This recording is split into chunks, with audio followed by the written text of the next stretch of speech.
So there have been a lot of people inquiring whether they can use Zip-R for their roof assembly in place of exterior rigid insulation and a nail base. If you're not familiar with Zip-R, it's basically just an insulated sheathing material with a green water-resistant coating, and we use it quite often for wall assemblies to simplify the buildup of materials, especially if we want some form of continuous exterior insulation. So we're certainly fans of this stuff. But this raises the question whether it can or should be used on unvented roof assemblies with exterior insulation, and some other professionals who we respect are using it in creative ways like this. Recently, Matt Reisinger put out a video breaking down a roof assembly using Zip-R, and while it was a great assembly, there are a few things that we need to talk about that shouldn't get overlooked if you're considering a similar strategy. First of all, and probably most importantly, this is not a structural sheathing layer when it's being installed on your roof assembly. Your structural sheathing needs to be beneath this layer to provide strength to the roof diaphragm, so if you were thinking that you could save money by using this all-in-one product on your roof, think again. This is a secondary layer that would be installed in addition to that structural sheathing layer. Now, of course, there are ways to get that strength, which will require planning and coordination with the structural engineer, but we're going to discuss a little bit later why you actually want this first layer of structural sheathing as a substrate.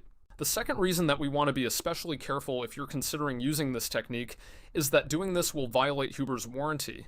Whenever you intentionally violate a manufacturer's warranty, you need to have a good reason. Sometimes it's warranted, especially if the manufacturer's recommendations will negatively impact the long-term durability of the assembly. However, if there's a problem that crops up in the future with this system, you're going to be paying out of pocket. There are other companies out there like Hunter Panels who make these types of insulated nail-based products that are designed specifically for roof assemblies with full fastener specifications and schedules that won't violate these product warranties, and they make products that have even more insulation bonded to them compared to the maximum 2-inch polyiso board that's bonded to the Zip R12 panels. And that's another problem with using Zip-R in a roof assembly.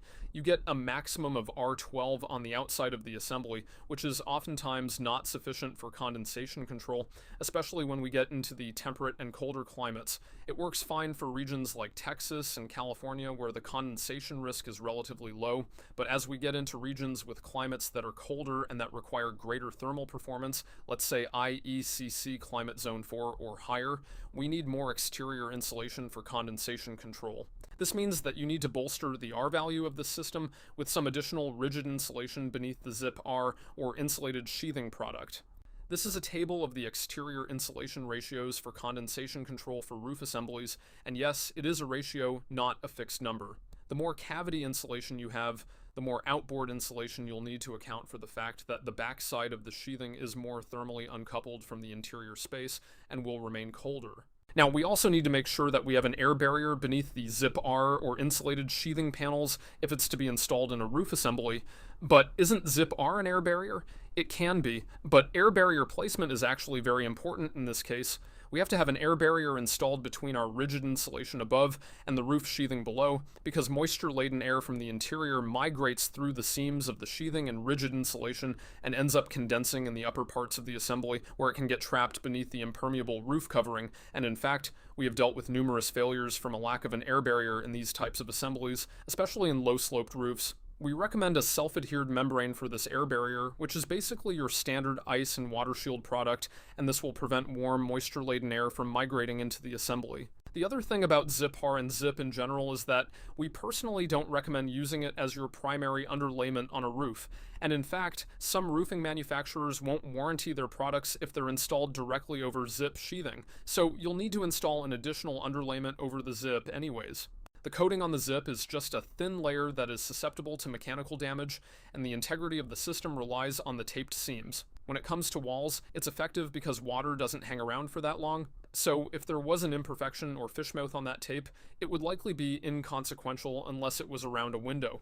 But on a roof, we have a surface that's a lot closer to horizontal, which means that water is going to hang around for a longer period of time and constantly challenge those seams. If the tape isn't perfectly rolled and sealed, you'll get water ingress. It makes a lot more sense to just use one of these other insulated sheathing products that are intended for roof applications and installing a proper self-adhered underlayment over it than trying to deal with all these different issues and stipulations to make Zip-R work for roofs. Now, if the people at Huber Engineered Woods are watching this, you have an awesome opportunity to compete with these other manufacturers like Hunter Panels or Atlas to give people more options for exterior roof insulation, especially as the industry pushes for these types of products. Commercial construction has already caught on to this long ago, and it's definitely in demand for the residential sector. Let's chat about it, and we can help you make a successful system. Guys, if you found this video helpful, make sure to leave a like and subscribe for more weekly building science videos, and head over to our website at asiri-designs.com where we have over 150 free building science articles that cover a wide range of topics. Links will be in the description below. For now, good luck with your projects. Cheers.